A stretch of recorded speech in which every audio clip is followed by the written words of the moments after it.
Today we're going to talk about two things. Number one, I'd like to discuss the Leatherman Leap once again. I just got my hands on 4 brand new Leatherman Leaps, and these are multi-tools that were specifically designed for children. I think that's another topic that we're going to discuss in this video.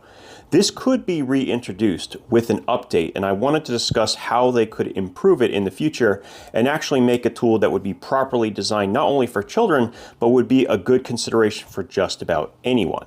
We're also going to talk about other discontinued multi-tools and how other companies can get in on the act.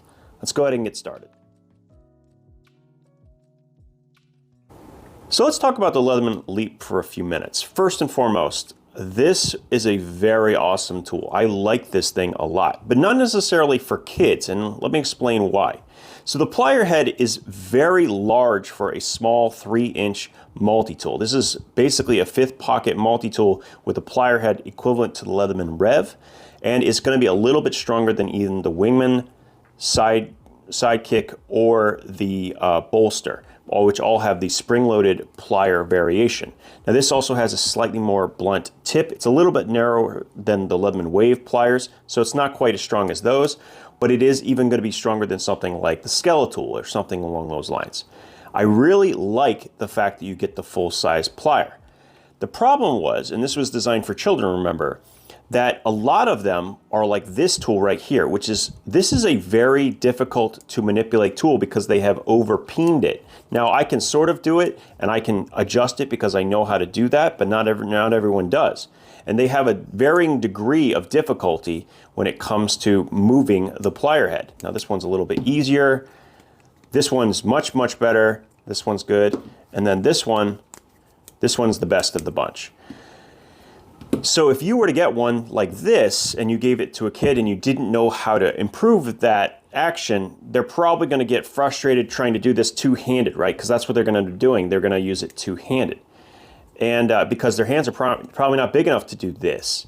So I think in the future, if they were to reintroduce a tool like this, they probably should go with the spring-loaded plier from the Wingman and the Sidekick at the very minimum, because that's going to make it much easier to manipulate. And I think a lot of people will appreciate that. Now that's the first part. There's another problem that is kind of the biggest issue with why I think that the Kick never took off, besides the fact that their marketing team are just the worst marketing team imaginable. At Leatherman, they're just absolutely awful at this. The fact that it still has a blade, even though it has a replaceable blade. What do I mean by that? The problem is that the Leatherman Leap also has a saw on it. So if this kind of surprises you, it surprises me too. I mean, if you're making a tool that doesn't have a blade and yet you still include a blade, maybe not the best idea. I think in theory, I think you want a multi-tool you can hand to them and you don't technically need to be supervising all the time.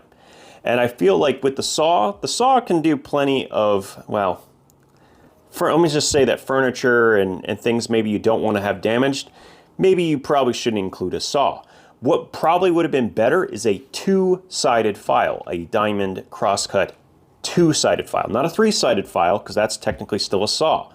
And what's funny about that, if they were to replace this saw, which is very short, so it's not particularly good as a saw anyway, with a file, technically the Leatherman Leap becomes bladeless enough to be TSA friendly, in theory.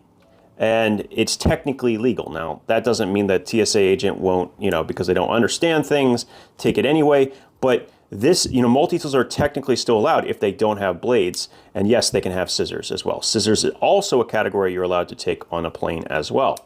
So in theory, it would be TSA legal, in theory. Or, worst case scenario, it accidentally ends up in their backpack going to school, and it would be fine. Like a teacher's not going to have a big problem with this if the blade is missing, and this is, like I said, is a file instead of a saw. I think it will be fine. That's one thing they could have done immediately that would have been an easy change. Now, besides these two things, I don't really have many qualms with the Leatherman Leap as a child-friendly tool. The other thing that they've done, like I said, is use a blade removal system. So what you do is you slot this in like so, it clicks in, and then you can take off this covering, and now you have a two-handable blade, so you can open it up just like so. And it's actually a very comfortable and handle, by the way. One of the nicest ergonomics on any multi-tool ever when using the blade. I love that. It led me to modify this a little bit better so I could get my finger in here and open this one-handed. Yes, you can do that as well. And I love that. It's even better when you realize that you can take the covering again, get it back in here, so don't throw this away if you ever get one, and hold the button down, like so, and slide it right out. So you can take the blade out when necessary. It gives you the option, potentially, for this to be a modular multi-tool, where you could have not just this tool, but multiple different tools that could be installed in there. Like a saw, because you got rid of the saw for a file. Doesn't that make a lot of sense? It does indeed. That would be great. And I think that would have made a very, very good platform that they could have built on. Now, sadly, they have also discontinued the Leatherman Style PS. This is no longer on sale on Leatherman's website, and I can confirm, because I've talked with them directly, that it has been discontinued. All of the people also who get these tools are also saying this is discontinued. So it's a pretty confirmed thing at this point, even though they haven't formally said it, that this tool has been basically removed. I kind of figured that because it has a similar problem to the original Leatherman Style. I'm sorry, Squirt. And the problem is that okay, yeah, this one already had it broken, you can see. And this is the second one that I've had that does this. Even when they're just closed, sitting around, the heat treatment on these springs is so bad that, yeah, it just snaps. So between that and the fact that people would break the pliers all the time, it had that 25-year warranty, but people would use this like it was like that. You know, I get it. It's not ideal, but I can see why it's not a money-making adventure. Here's the good news. I'm hoping that a company called Nextool will pick up the slack here. I've actually proposed a change to this that I think would be really good, a separate variation that has their opener layer. Now they have one that has a can opener, or bottle opener I should say, right here on the flathead, so that would be different.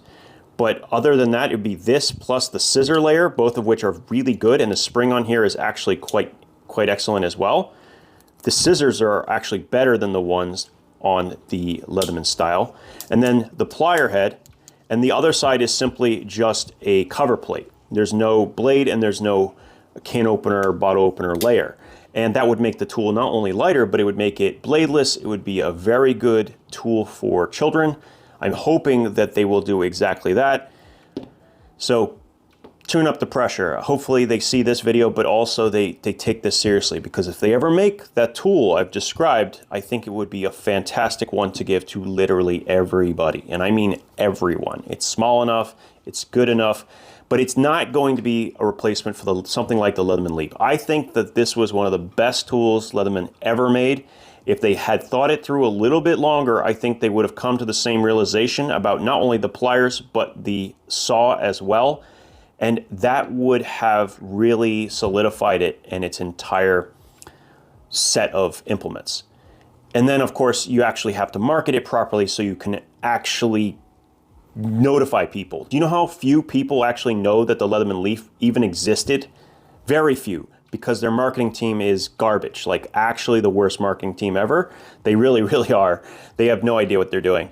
And so this could have been something brilliant, and I think it could have helped introduce an entire generation to the idea of being self-sufficient. At the end of the day, that's what this is all about, is being able to interact with the world, and you need tools to do that, whether it's knowledge or an actual physical tool. And so I really hope that someone takes this tool and takes this concept and runs with it. If not only because we also don't have many companies making a sub 3-inch multi-tool anymore, besides SOG with the PowerPint. If we could just have one like high quality sub 3-inch tool that has this kind of modular design, I mean, how great would that be? I mean, really, the Leap is it. It's the right thing. It just needs a slight update, and all of a sudden you have the perfect, you know, fifth pocket multi-tool. And yeah, this is just a perfect little tool. I love this thing. You could even make one that has 2 fewer layers to make it even thinner if you wanted to. You could get rid of the Phillips, put the Phillips in this little slot out here, get rid of the saw layer, and now you have a scissor opposite the blade. I mean, I might even do one of these like that. I might even try and modify it so that it's shrunk down and lighter even than the original Leatherman Leap, just to show that it is physically possible. It would be nice to have like a blueprint on how you can do this. Anyway, that's pretty much it for today's video. I hope you guys are having a wonderful week, and as always, thank you for your time, and we'll talk again soon.